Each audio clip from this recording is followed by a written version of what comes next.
Here's Navarro on the run. Navarro's going to keep it. Navarro for 6. Touchdown, Bobcats. I feel I had a hard time staying in my own lane. Oh, my goodness. Brett Murdoch, pick 6. Harvath inside the 30, the 20. Blake Harvath will score. And Mendoza takes a big hit. He never saw it coming. Trey White got in there. There's his man, Rucker. And nobody's going to catch him. Goodbye. Intercepted. Tyree Skipper. Touchdown. Telly again, why not? A step forward and make it 2 for Telly. Quarterback keeper showing off the speed, steps on the gas, untouched. The G5 Hive. All G5, all the time. Welcome to the G5 Hive, where we bring you the G5 college football coverage you love each and every week. I am Justice. No Luke tonight, so I'm joined by a special guest, Mr. Andrew Katz from Burning the Red Shirt. If you're watching us on YouTube, please hit that like and subscribe button. If you're watching on X, please give us a follow, a like, and a retweet. And if you're listening in podcast form, please rate and review. All right, let's move over to the Mountain West. And we got the first game of the week, Fresno State at Colorado State. Colorado State rolls in this game. This game shocked me. Like, I don't know, like Fresno State, like I feel like the defense has played well. The running game has not. They've had some good weeks, but they've. I don't know. Like Donaldson, like seems like super talented, but then like he rushes, 25 times for 50 yards. Like, I guess like the offensive line isn't good. Colorado State's been so up and down, so inconsistent. I don't know. Like. I don't feel like I really know what to expect from either of these teams at this point in the season. I mean, Fresno State's look better. Their record's better. They've had some decent wins. Colorado State has been a disappointment to this point. And then you have a game like this where the Rams win 49-21. It's just like, I don't know. Everything I thought I knew, like went out the window after this game. Understandable. One of the things I saw on Twitter somewhere, someone said, which I think makes sense, is like in terms of Colorado State and their identity, they put all their eggs in the Jackson Warren basket, and now with him out, like there's no backup plan basically from a passing game perspective, so they're like just kind of screwed and trying to figure it out on the fly. And then Fresno State, like the whole thing was supposed to be like we're gonna play man ball and like run the shit out of the ball, right? I feel like Donaldson has to not be healthy. I think the offensive line is not great either. But is that what's going on? Yeah, I think that's part of it. I think that's certainly part of it. But yeah, it's just I don't know. Like after that game, I just don't really know what to expect from either team because like I would have thought, based on that point in the season, I would have expected the score to have been reversed. 49 Fresno State, 21 Colorado State. And then, I don't know, Fresno State lays the egg, Colorado State gets the W. Colorado State just like to me, they just don't have an offensive identity, right? Like it keeps changing. I think they keep trying different things, and I'll give them some credit there, even though like they Norvell and staff do catch a bunch of deserved hate. They are at least, I think, I agree with you. They don't have an offensive identity, but I think they're at least kind of acknowledging it and trying to pivot to different things, hoping something clicks. I don't know. Watching that game, it felt vindicating for them that like they finally like things actually worked out for once, and they like everything just kind of clicked into place. So, all right, Air Force versus UNLV. Points and yards galore in this game. 42 points scored in the fourth quarter of the game. That is absolutely insane. 1,200 yards of total offense in the game. It basically ended up being a contest. It seemed like it was going to be a contest of who would have the ball last. Yeah. UNLV had the ball with 1:13 left. They were down 48-44. Anthony Calandria marches him down the field. He runs it in from 14 yards out. The drive took 37 seconds. UNLV is up 51-48. Air Force gets the ball last. They march right down the field, set up by a 23-yard pass to Jonah Dawson. However, their kicker would miss the 40-yard field goal to tie the game, and UNLV escapes. UNLV is 6-0. They're not a good 6-0 team in my opinion. Like, that defense is not good. They haven't played anyone. Like, I'm still on the bandwagon. They should have lost week 0 against Idaho State. Yeah. We have them ranked in their top 5 because, like, how could you not, just based on their record? Then, like we said earlier, they're getting the wins, man. But, like, I just feel like it's a matter of time before they kind of get got with how bad that defense is playing. And maybe it's going to be this week. There's a huge Mountain West matchup this week against Boise State. San Jose State at Wyoming. Wyoming gets the win 35-28. Crazy game, right? Like, Wyoming does nothing in the first half. Literally nothing. Danny Scudero goes absolutely bonkers in the first half, right? 4 touchdowns by halftime. As we mentioned, Walker Eget did get hurt on a hit by linebacker Tycee Westland. After the hit, Eget fumbled, and he was sidelined for most of the second half. The offense kind of struggled with him out, which, I don't know, kind of blows my mind because, like, Eget's been playing well as of late. The first few games of the season, like, it was not going well. I was kind of surprised they never made a quarterback switch. But obviously, you know, he got things turned around, was playing well. The offense has struggled with him in the second half. Couldn't really do much, and it allowed Wyoming to, you know, kind of take over the game. Eget did return to the game with 2:44 left. Like we said, Scudero had an amazing game in the first half. That last drive, he was targeted 8 times, but only had 2 receptions. At that point, they were rotating between Xavier Ward and Tama Amasoni at quarterback. Ward was in first. They just kind of looked lost without Walker Eget, which is not something I think I would have ever thought. You know, based on how Eget's been so up and down, so hot and cold. Like, to me, him and Tucker Gleason, like, they're 2 of the most frustrating quarterbacks because they're just so Jekyll and Hyde. Yeah, but from a fantasy and betting perspective, like, I make it by my business to always know what the difference is between the starting quarterback and the backup quarterbacks, and there's, like, a clear difference here. Like, these guys cannot run the system.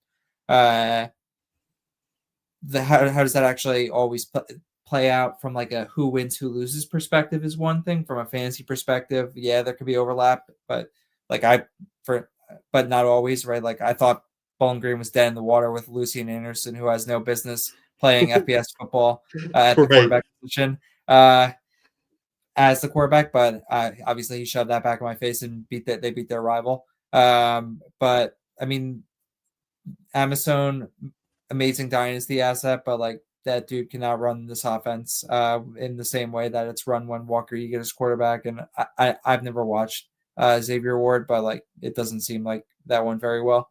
But, like, this isn't the first time we've seen this team do this. They found a way to blow that Stanford game earlier this year. They had no business losing in Central Michigan. Like, that's more than a little frustrating that these games have played out this way. Absolutely. All right, we got New Mexico at Boise State. Boise State gets the win, 41-25. Sloppy game to kind of start. New Mexico got the ball first. They fumbled. Boise field goal. New Mexico interception. Boise turnover and downs. New Mexico punt. Boise touchdown.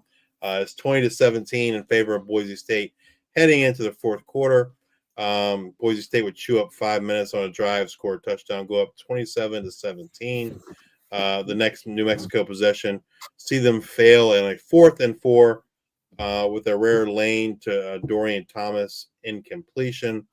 Boise would score another touchdown to go up 34-17 with just under 8 minutes to go, and that was kind of the game at that point. I mean, they traded touchdowns, but I don't know. Like, Boise State is not the Boise State we come to know and love. New Mexico, I think, is an improved team, but at the end of the day, they still couldn't get it done against the Broncos.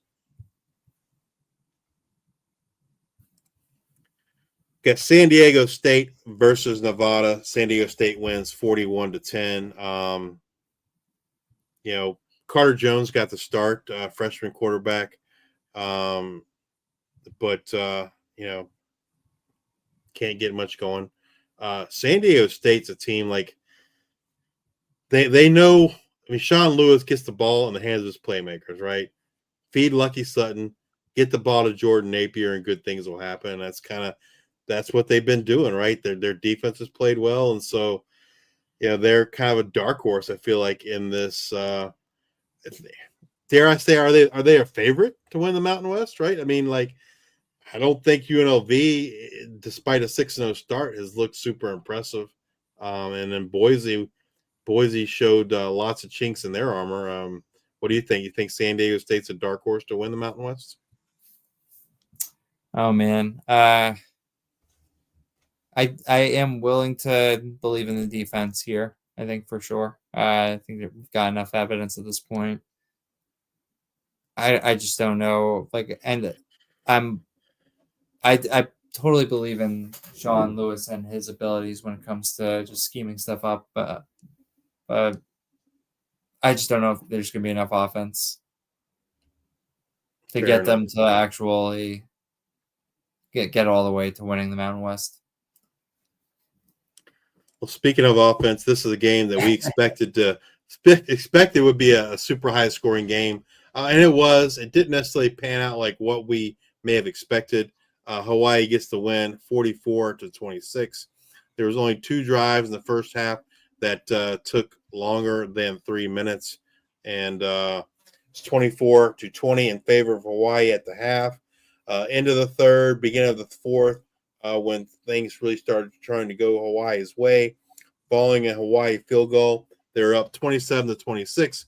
Utah State started their drive with a 15-yard pass, but then things would stall and they would punt the ball back to Hawaii with 1:51 left in the third quarter.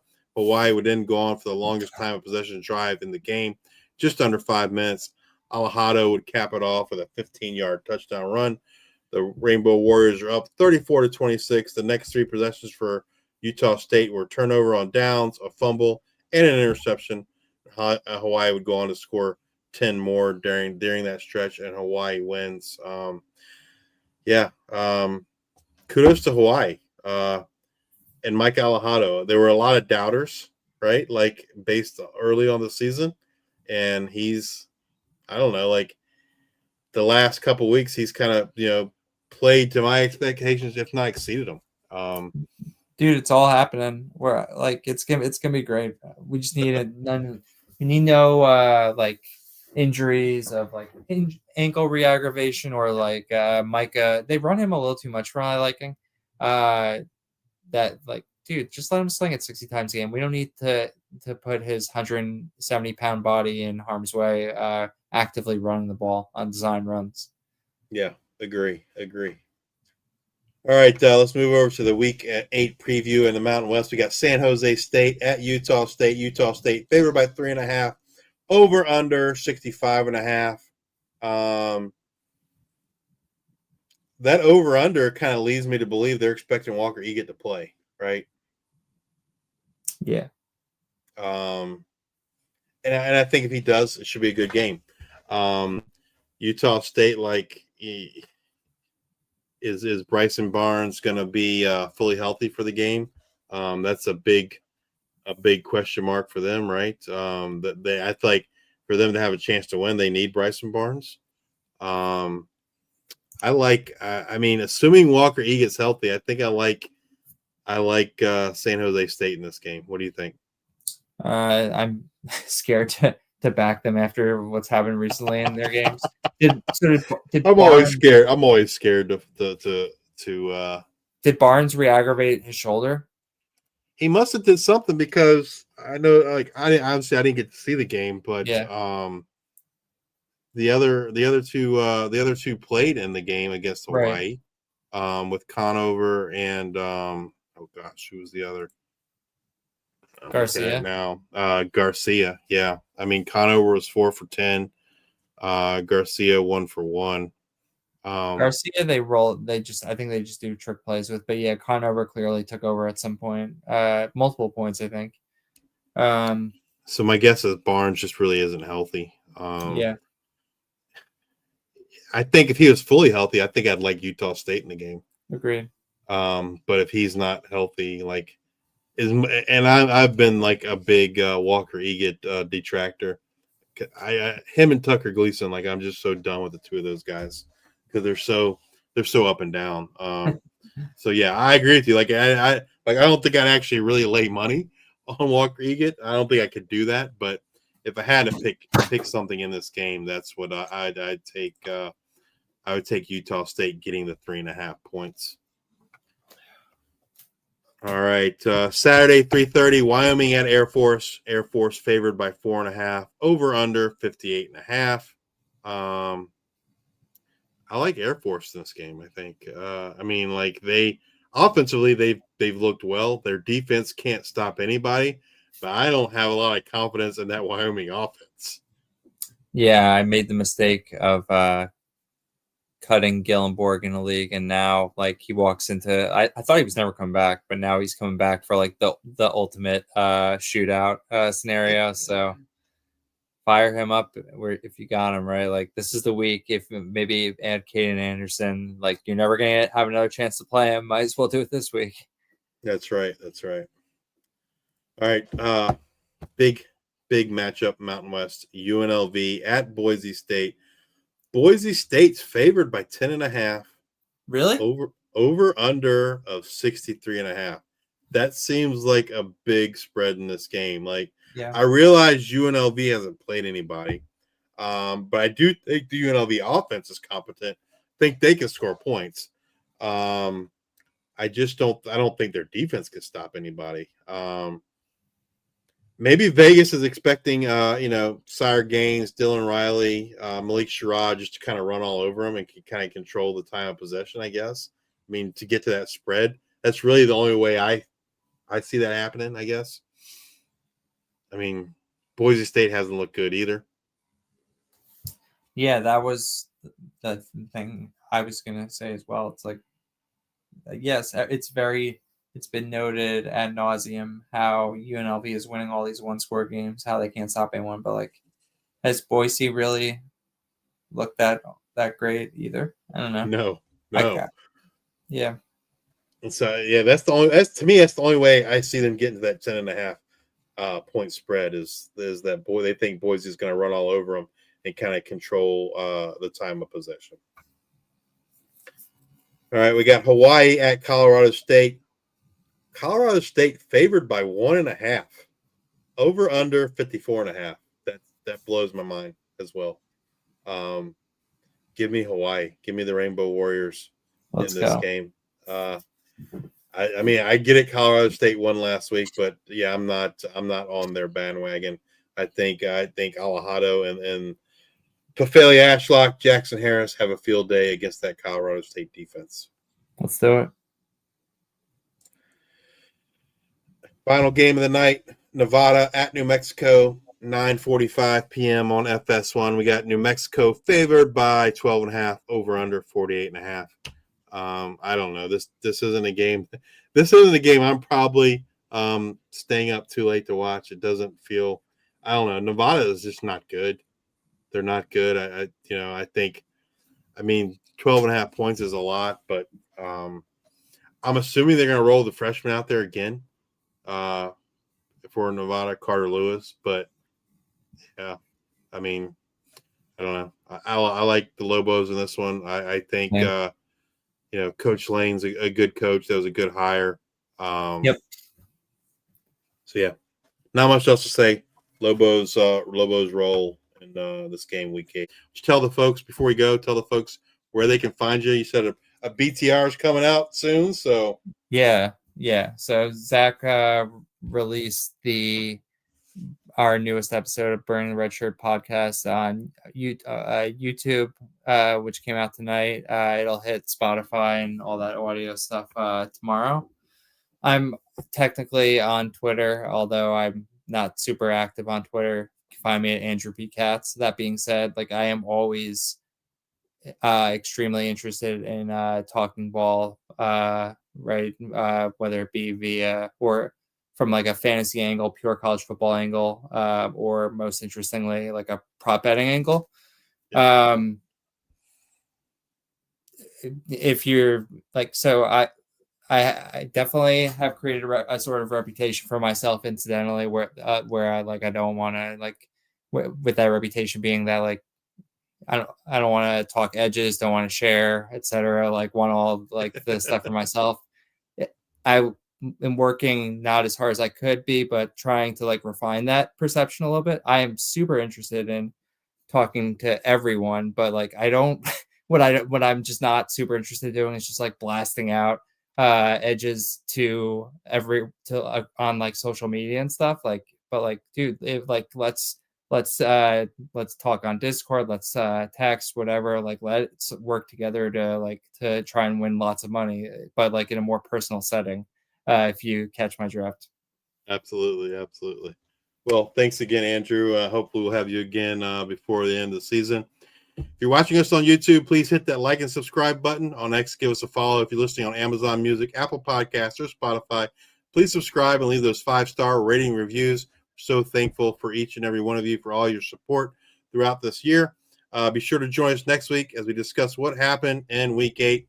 Look forward to what's kind of coming up in week 9. And as always, bring you up to date on all the latest news and happenings in the world of G5 college football. Until the next time, we are the G5 Hive.